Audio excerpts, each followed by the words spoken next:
Um Brasil conversa com Paulo Delgado. Obrigado, Paulo. Obrigado a você, Dando.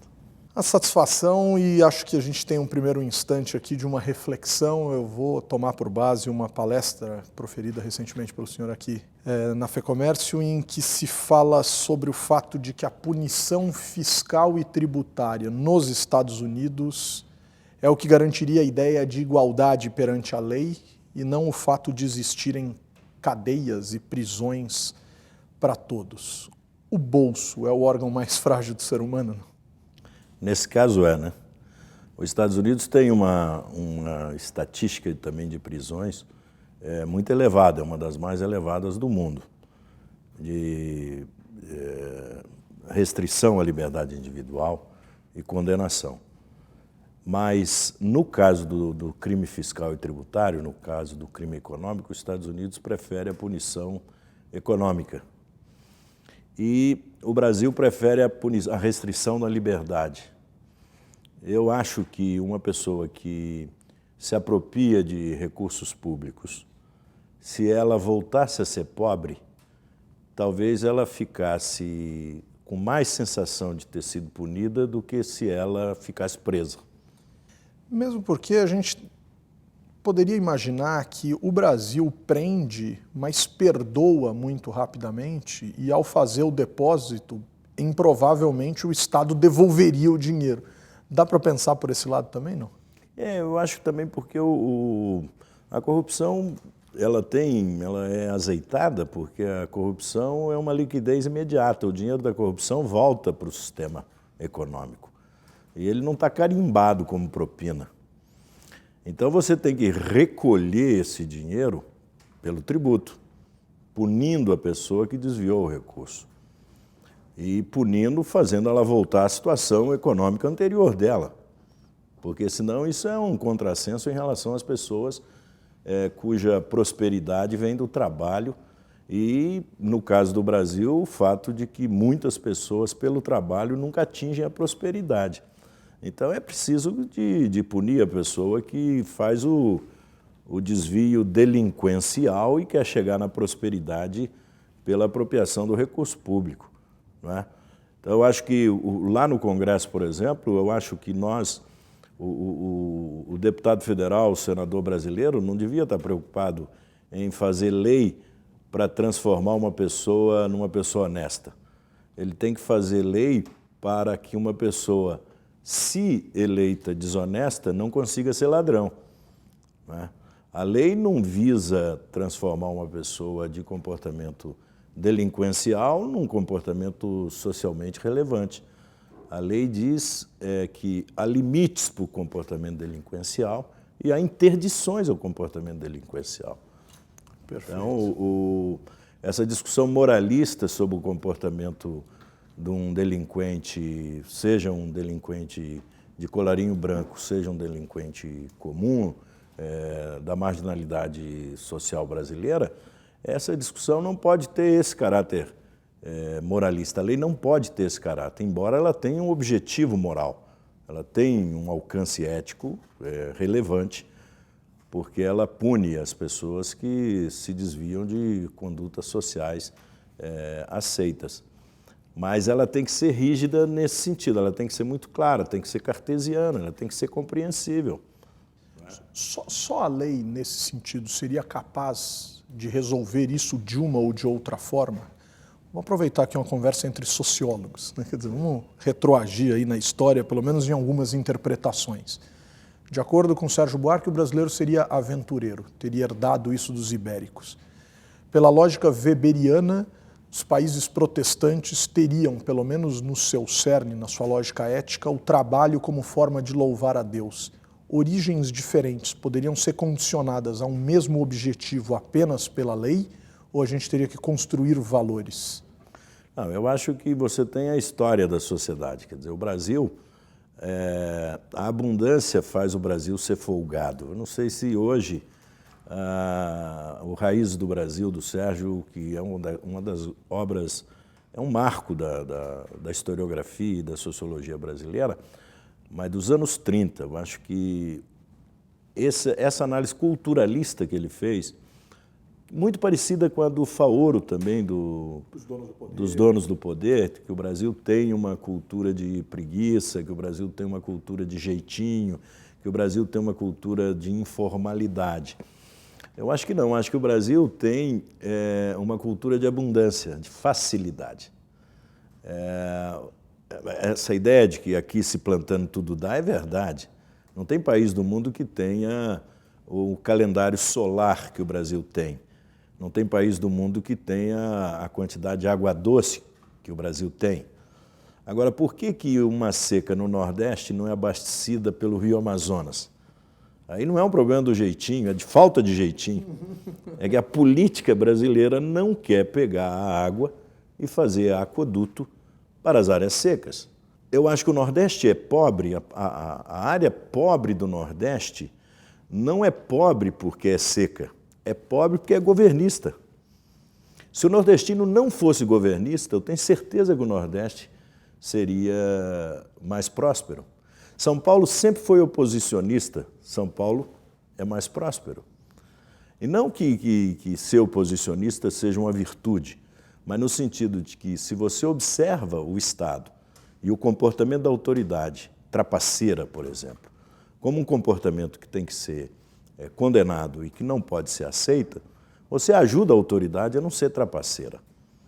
Mas se você dá um jeito de se conformar a essa autoridade, ou de querer compor com ela, através de políticas sociais equivocadas, de submissão das áreas pobres e de tirar a autonomia do cidadão e a independência do cidadão, você faz a autoridade também se corromper, né? Quem se vale de uma autoridade incapaz, se aproveita da incapacidade de uma autoridade e não vai conseguir deixar de ser incapaz.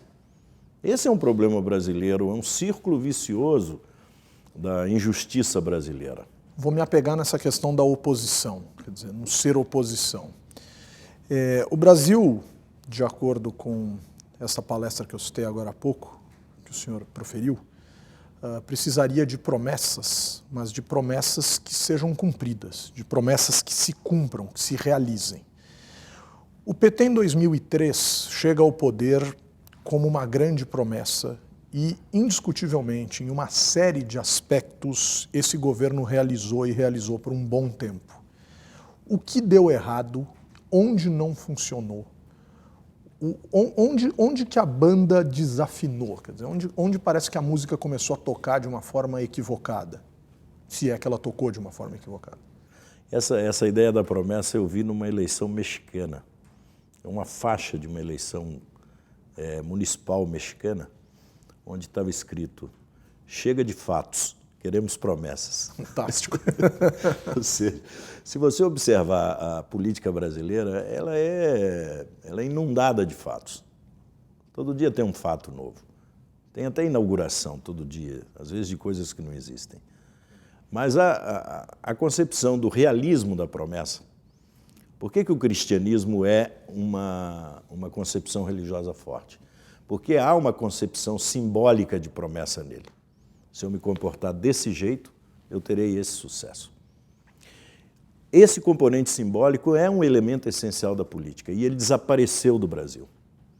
E quem ajudou a desaparecer com o componente simbólico da política foi o PT. Porque foi o partido que mais se apropriou dos símbolos de esperança e deu um sentido político ao conceito de esperança. Que sinalizou de forma mais clara. Como se fosse um paraíso, como se fosse a justiça social, como se fosse o fim do Estado patrimonialista, o fim do Estado de acordos, de conchavos, desse Estado de composições políticas de bastidor. O PT sinalizava que a sociedade ia ver um governo transparente. E, no entanto, passou a ver um governo cheio de escaramuças, um governo em que buscou uma composição política diferente daquela que o elegeu. Ali é que começou a quebrar o símbolo e ali começou a quebrar o conceito de esperança. Não é? Quando você se elege dizendo uma coisa e ocupa o governo fazendo outra coisa, terminou no impeachment. E, por razões diferentes, o impeachment da presidente Dilma é exatamente igual ao impeachment do presidente Collor. É dizer uma coisa na campanha e fazer outra depois de eleito. Qualquer que seja o crime que você possa dizer que eles cometeram, que são diferentes, ou as denúncias que levaram ao impeachment, mas o que quebrou o núcleo central, o fim do mistério, é você despertar no eleitor a esperança e frustrar a esperança do eleitor. Né? Por quê? Porque a eleição no Brasil tem uma distorção, e eu participei de várias eleições, desde os anos 80, eu cheguei no Congresso na Constituinte, fui constituinte brasileiro. A eleição no Brasil é interessante, a pessoa menos interessada na política é que decide o resultado da eleição. Porque os partidos políticos se organizam em torno de seus candidatos, a sociedade organizada escolhe partidos e candidatos, mas esse grupo não chega a 30% do país. 70% do país vota encontrando um número na rua, como se joga na loteria. Vota pela uma propaganda de televisão, um slogan de televisão que lhe parece, às vezes, até uma música de televisão. E há um número grande de brasileiros que vota no dia da eleição, decide votar no dia da eleição. Indo para... Vai e vai votando. E vai ouvindo e vai votando. Esse grupo, então você vai dizer então, que há uma ilegitimidade nos eleitos brasileiros. Não, eu acho que há uma fragilidade nos eleitos brasileiros. Eles não se sentem constrangidos a cumprirem a palavra. Deixa eu explorar um pouco a experiência constituinte. É um processo mal descrito nos livros de história no que diz respeito a quanto se mobilizou em torno daquele processo. 70 e tantas mil cartas enviadas com ideias, tenham sido elas utilizadas ou não, as pessoas escreveram, 400 reuniões temáticas, 2.400 ideias. 65 mil emendas. 65 mil emendas, depois há o anteprojeto, institucionalmente 122 emendas, 83 seguindo o regimento. Aonde se perdeu esse ímpeto de participação do brasileiro em relação à política, mesmo que de parcelas, claro que reduzidas e não dos cento e muitos milhões à época? Olha, eu acho que esse processo brasileiro, nós estamos na Quinta República Brasileira, se nós usarmos um pouco a formulação francesa para dividir os períodos. Essa república, que é a nova república, que começa com a morte do Tancredo, o governo do Sarney, e vem agora até o impeachment da presidente Dilma, é o período mais estável do Brasil e o mais turbulento democraticamente. Ele está passando por 2 impeachments. Ele está passando por uma mudança constitucional forte, que é o processo de reeleição, uma emenda constitucional forte. Ele passou por uma revisão constitucional meia bomba, que não funcionou, porque 5 anos depois do texto constitucional, e aí eu faço a crítica, mas não me retiro da crítica, porque eu fui constituinte. Nós, quando colocamos a revisão constitucional 5 anos depois da promulgação, nós tínhamos certeza que a Constituição estava errada, porque com 5 anos a criança não está alfabetizada ainda, você não pode dizer que ela não será um bom adulto. Né? Então foi uma revisão precoce e acabou se tornando desnecessária. Mas a Constituinte brasileira, ela conseguiu uma coisa inédita na América Latina. E mesmo comparativamente à África, os regimes ditatoriais africanos e os nossos aqui latino-americanos. Nós conseguimos fazer regredir a ditadura e ela entrar dentro do sistema democrático sem que houvesse muita vítima. Praticamente ninguém morreu na transição. Nós tivemos o colégio eleitoral, e que o PT não soube compreender naquela época a importância do colégio eleitoral, e aí por razões que até eu entendo naquela época, eu era da direção nacional do PT, nós achávamos que tínhamos que tensionar mais para que o processo de eleição direta houvesse. Mas o colégio eleitoral foi uma sabedoria brasileira. Né? É como se você pegasse uma boiada inteira de um país gigantesco como o Brasil, e fizesse ela passar numa pinguela e nenhum boi caiu no rio. E rapidamente. E rapidamente. O problema é a tragédia pessoal do Tancredo, é a morte inesperada do Tancredo. E aí o presidente Sarney ficou com aquele governo na cabeça, que ninguém sabe até hoje se é o governo da memória do Tancredo ou se é o governo da cabeça do Sarney. E nasceu o presidencialismo de coalizão. Ele só conseguiu governar fazendo coalizões políticas pós-eleitorais. Então, o número de partidos que entrou no governo exigiu para apoiar o governo cargos no Estado. Ninguém mudou isso. Ninguém mudou isso. Só adensou em algumas situações. Isso foi só se tornando, além de mais adensado, isso foi se tornando socialmente aceito. E o Brasil passou a criar uma teoria da cooptação política, uma teoria elevada da cooptação política. E acho que esse é o grande modelo que nós temos que mudar. Esse modelo hoje, a crise brasileira que levou ao impeachment da presidente Dilma, não é o fracasso de um modelo político e econômico, de um modelo político e partidário brasileiro, não. É o máximo de virtude dele. Ele chegou no máximo de virtude, e quando a coisa chega no máximo de virtude, ela apodrece. É o motor no giro mais alto que estoura. É o motor no giro mais alto. O mais surpreendente é o Lula ter feito isso. Porque o Lula não tinha necessidade de pegar o modelo do Sarney e incorporar no governo dele. Porque ele foi eleito exatamente para mudar esse modelo. Aliás, o Sarney era oposição ao Lula. Agora, o presidente Sarney não pode ser acusado também de ter feito um modelo equivocado. Ele fez um modelo possível na época. O presidente Fernando Henrique iniciou o processo de ruptura com esse modelo.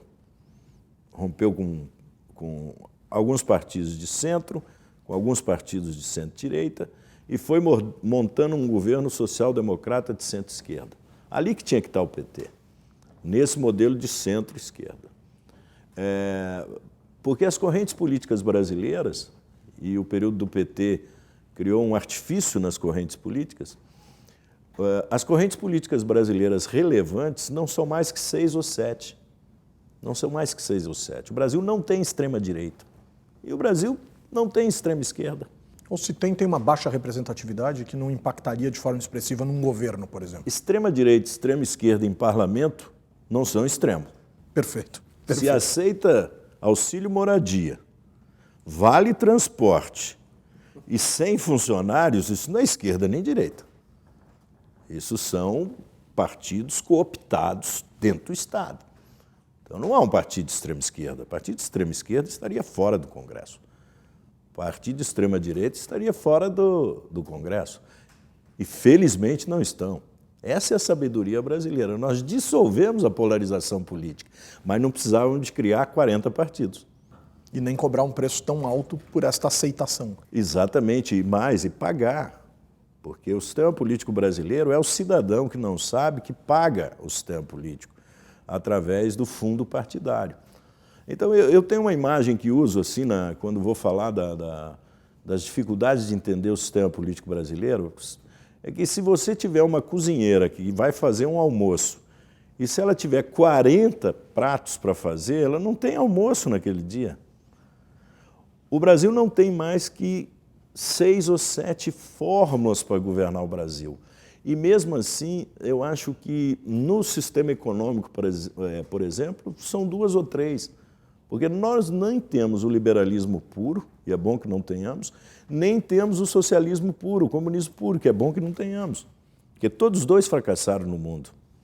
Então você tem, nesses 6 ou 7 partidos, que são as 6 grandes correntes de opinião brasileira, com um pouco mais de tributação, um pouco mais de política social, um pouco mais de Estado, um pouco menos de Estado. Por que não temos, então, um sistema enxuto? Porque não tem cláusula de barreira, que é uma outra irresponsabilidade brasileira. Da Justiça, nesse caso? Foi do Supremo, que interferiu no Congresso e impediu a cláusula de barreira. Qualquer partido que não tenha número mínimo de votos para entrar no sistema nacional, ele não tem o direito de governar o Brasil. Eu sou a favor de ampla liberdade no município, menos nas capitais, que hoje são regiões metropolitanas. Mas nos municípios pequenos, um partido podia ser livre. Governaria a prefeitura se obtivesse mais que 5% dos votos municipais. Mas ele só poderia entrar no sistema estadual se ele tivesse 5% dos votos estaduais. E só poderia entrar no sistema nacional se ele tivesse 5% dos votos nacionais. Agora, hoje, qualquer um entra no sistema nacional. E se serve de recursos públicos para isso, quer dizer? De recursos públicos e de propaganda, uma publicidade manipuladora na televisão, porque aquilo não é publicidade de partido político, não é? Aquilo é vamos dizer assim, um narcisismo absurdo de líderes políticos falando para eles próprios, não falam para a sociedade. O que o senhor está defendendo é que não se restrinja a liberdade dos grupos se organizarem e pedirem voto, mas que se restrinja a chegada destes grupos ao poder se eles não representam efetivamente algo e também a restrição à tomada de recursos públicos, uma vez que não representam. Seria mais ou menos isso. Na verdade é o seguinte, só há uma maneira de traduzir vontade do cidadão em cadeira parlamentar ou em ocupação de posse no executivo, é pelo sistema eleitoral. É a mais avançada do mundo, com todas as insuficiências. Para traduzir vontade em voto, voto em cadeira, eu preciso de ter um número mínimo de votos. Não pode ter a pessoa que representa a si próprio. Perfeito. Não é? Porque um país como o Brasil, com mais de 200 milhões de habitantes, ele não será representado por líderes messiânicos. Todos fracassaram, de esquerda ou de direita. E um dos problemas brasileiros maiores ainda é o líder individual messiânico imaginar que é mais forte que as estruturas da sociedade do que as instituições da sociedade brasileira. Nós vamos continuar a serviço desses líderes? Por exemplo, pensando nas eleições de 2018, o que é mais provável, sob sua análise? Que a gente amadureça a nossa democracia num curto período de tempo ou que a gente corra o risco ou tenha uma probabilidade bastante acentuada de nos encontrarmos com essas lideranças messiânicas que podem levar o nosso voto e governar o país? Isso é muito latino-americano, não é? O Brasil, embora goste muito da Europa, os brasileiros, todos os políticos brasileiros adoram ir à Europa. Vão a Paris, ficam passeando naqueles passeios gigantescos de Paris e são incapazes de fazer um boulevard na sua cidade. Então, essa concepção autoritária, messiânica, de que você tem poder pessoal, carismático, é uma insuficiência da política brasileira, porque carisma dá em qualquer um. Carisma dá no bem e no mal, né? A distribuição do carisma não se dá pelo caráter da pessoa. O carisma é outro departamento da natureza humana. Então é um risco o líder carismático, devia ser proibido na política, né? Por quê? Porque você não pode esgotar sua capacidade de liderança em você mesmo. Porque você, na verdade, submete a sociedade a um tipo de comportamento deformado. Porque ninguém pode ser o tempo todo político. Porque a política, como diz o Norberto Bobbio, um grande formulador italiano, tudo é política, mas a política não é tudo. E os líderes messiânicos gostam de dizer que a política é tudo, que tudo é política. Não. A política está em tudo, mas nem tudo é política. Perfeitamente. Vou me servir da sua cozinheira, no exemplo de alguns instantes atrás.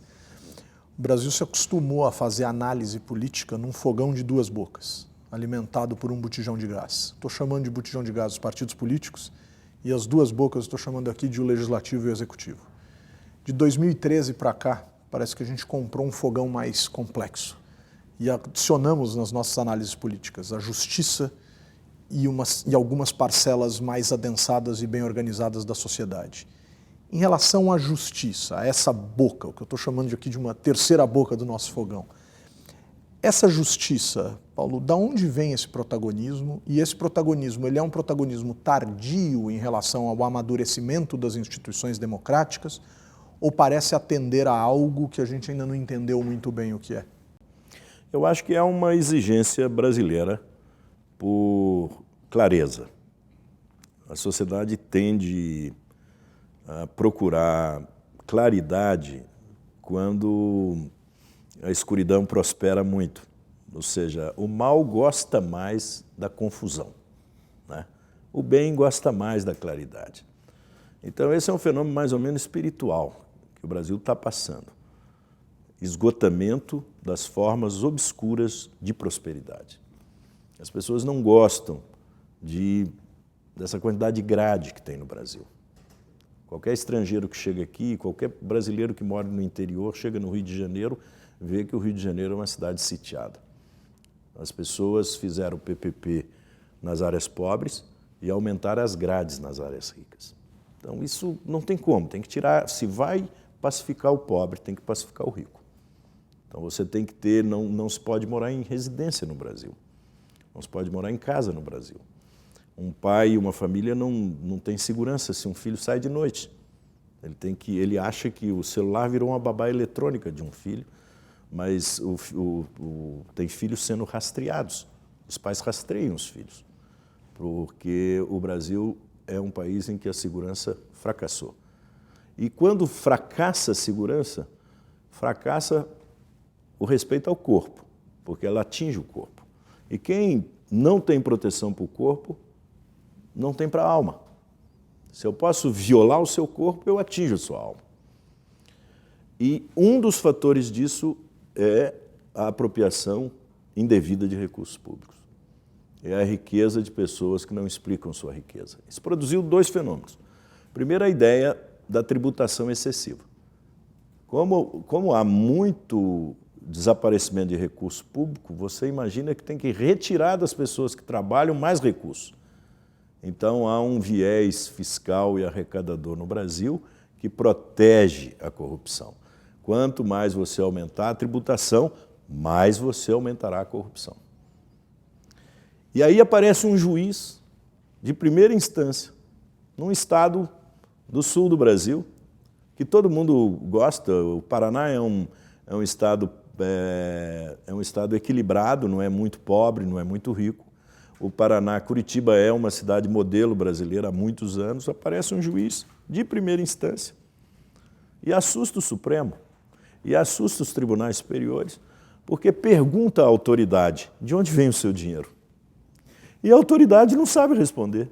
Eu não preciso responder a um juiz de primeira instância de onde vem o meu dinheiro. Eu quero responder a um ministro do Supremo. Ora, se um homem público foi presidente da República, se um senador, se um deputado, se um ministro de Estado não sabe responder qual a origem dos seus bens, eu não tenho o direito de tributar um cidadão comum. Eu não tenho o direito de perguntar ao cidadão comum como ele vive. E o Estado que não se interessa em fazer algumas perguntas, esse Estado não tem controle de resposta, não tem controle do sentimento da sociedade. Por isso que o Moro cresceu. Ele é a pessoa que protege o corpo. Ele dá a sensação de que ele está protegendo a intimidade das pessoas. Porque eu estou perguntando se é ou não é trapaceira a autoridade brasileira. Essa pergunta nunca foi feita no Brasil, porque os brasileiros são tão modestos, eu acho. O brasileiro é metido e é modesto ao mesmo tempo, que ele gosta da pessoa que faz um ar de importância. Então, a gente que chega num lugar como se carregasse um segredo, né? Então, adora quem ande com segurança, carro blindado, gosta de gente que ostensivamente quer mostrar mais poder do que tem. Isso que mudou, porque apareceram esses meninos aí em 2013, ninguém sabe de onde vieram, e em 2013 apareceu um movimento espontâneo no Brasil, e esse movimento, provavelmente mobilizado sim por redes sociais, mas acho que mobilizado por carências brasileiras espirituais. Os jovens que querem ir para a rua sem serem assaltados, sem serem vítimas de violência. E é muito interessante que esse movimento, um dos sinais desse movimento que ninguém captou, é que esse movimento acabou com a cartolina nas livrarias e com o pincel atômico, alguma coisa assim. Porque as pessoas compravam cartolina e iam para casa fazer suas faixas. E o Congresso Nacional não entendeu isso, começou a fazer faixa também. Só que paga para o funcionário público que vai lá e faz a faixa paga. E essas pessoas fizeram a faixa espontaneamente. Né? Então apareceu uma outra linguagem no Brasil, que está aparecendo na periferia, está aparecendo nos movimentos sociais, que é você levar um cartaz. Um cartaz é mais ou menos um cala-boca no outro. Né? É tipo assim, é aquilo que a ministra Carmen Lúcia disse, cala-boca já morreu, quem manda na minha boca sou eu. Né? O Brasil precisa de um cala-boca que venha da sociedade sobre a autoridade. É hora da sociedade vigiar a autoridade. Sociólogo pela Universidade Federal de Juiz de Fora, cientista político, pós-graduado na Universidade Federal de Minas Gerais, professor universitário, 6 mandatos como deputado federal, articulista e colunista de jornais como o Globo, o Correio Brasiliense e o Estado de Minas. Um Brasil conversou com Paulo Delgado. Paulo, muito obrigado. Obrigado a vocês.